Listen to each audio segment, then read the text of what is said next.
Campus রাজনীতির মাঠে এবার যেন এক এক অদ্ভুত পালাবদল। যেখানেই পরিকল্পনা ছিল ছাত্র শিবিরকে কোণঠাসা করা, সেখানে উল্টো ছাত্রদল পড়ে গেছে বেকায়দায়।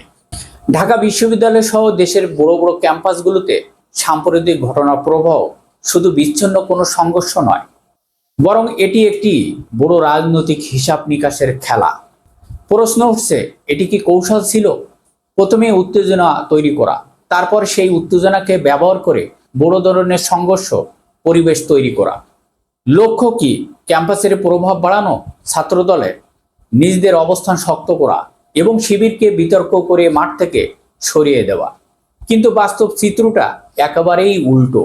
সংঘর্ষ লাগানোর চেষ্টা ছাত্রদলের, কিন্তু বড় কোনো সুবিধা পায়নি ছাত্রদল, বরং উল্টো তৈরি করেছে। সাংবাদিকদের ওপর হামলার অভিযোগ, সাধারণ শিক্ষার্থীদের মধ্যে আতঙ্ক এবং ক্যাম্পাসের বহিরাগতদের উপস্থিত, সব মিলিয়ে পরিস্থিতি জটিল থেকে জটিলতা তৈরি হয়েছে। যেখানেই পরিকল্পনা ছিল ক্যাম্পাসে দখল করা, সেখানেই তৈরি হয়েছে প্রশ্ন, এই রাজনীতির আসলে কার জন্য? আর এখানেই দেখা যাচ্ছে সবচেয়ে বড় পরিবর্তনের ইঙ্গিত। যেখানে এতদিন ছিল দখল, প্রভাব নিয়ন্ত্রণের লড়াই, সেখানেই এখন মির্জা ফখরুল ইসলাম বলেন ছাত্র রাজনীতি নিয়ন্ত্রণ আনা দরকার। এই বক্তব্য কি শুধু পরিস্থিতি সামাল দেওয়ার চেষ্টা, নাকি এর ভিতরে লুকিয়ে আছে আরো কোনো গভীর বার্তা?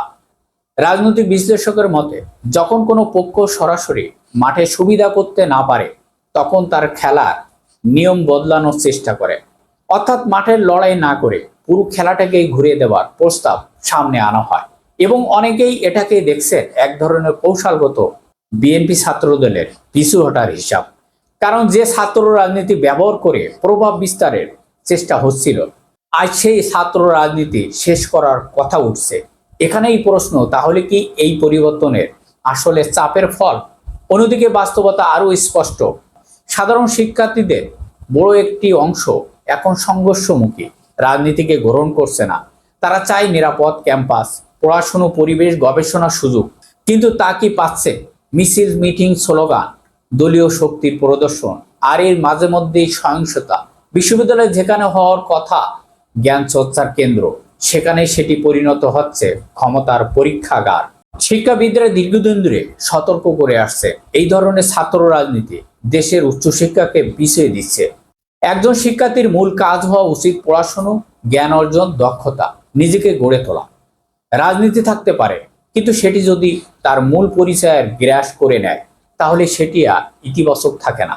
এখানে আরেকটা দিক সামনে আসে, শিক্ষা, কেরিয়ার এবং নৈতিক উন্নয়নের দিক। তারা দাবি করছে সংঘর্ষ নয়, শৃঙ্খলা উন্নয়ন হওয়া উচিত ক্যাম্পাস রাজনীতির ভিত্তি। কিন্তু বাস্তব চিত্র কি সেই কথা বলে? এখন সবচেয়ে বড় প্রশ্ন সামনে আসে, ছাত্র রাজনীতি কি নতুন কাঠামো যেতে বাধ্য হচ্ছে, নাকি ধীরে ধীরে এর প্রভাব কমিয়ে দেওয়া হবে? আর এর পরিবর্তনের পিছনে আসল চালিকা শক্তি কি, পরাজয় নাকি কৌশল? কারণ ইতিহাস বলছে, ঢাকা বিশ্ববিদ্যালয় দেশে বড় ক্যাম্পাসগুলোতে যে পরিবর্তন শুরু হয়, তা শুধু দ্রুতই ছড়িয়ে পড়ে দেশ জুড়ে। যেখান থেকে জন্ম হয় বড় আন্দোলন, বদলে যায় পুরো রাজনৈতিক বাস্তবতা। তাই অনেকেই এই ক্যাম্পাসের উত্তেজনা শুধু একটি সাময়িক ঘটনা নয়, এটি হতে পারে একটি বড় পরিবর্তনের সূচনা, যেখানেই নির্ধারিত হবে বাংলাদেশের ভবিষ্যৎ ছাত্র রাজনীতি কোন পথে যাবে, সংঘর্ষের পথে নাকি নিয়ন্ত্রণের নতুন কোনো কাঠামোর দিকে। উত্তরটা এখন স্পষ্ট নয়, কিন্তু একটি বিষয় নিশ্চিত, ক্যাম্পাসে যে খেলা শুরু হয়েছে তার প্রভাব পড়বে জাতীয় রাজনীতিতে। আর সেই খেলায় ভুল একটি সিদ্ধান্ত পাল্টে দিতে পারে পুরো হিসাব নিকাশ।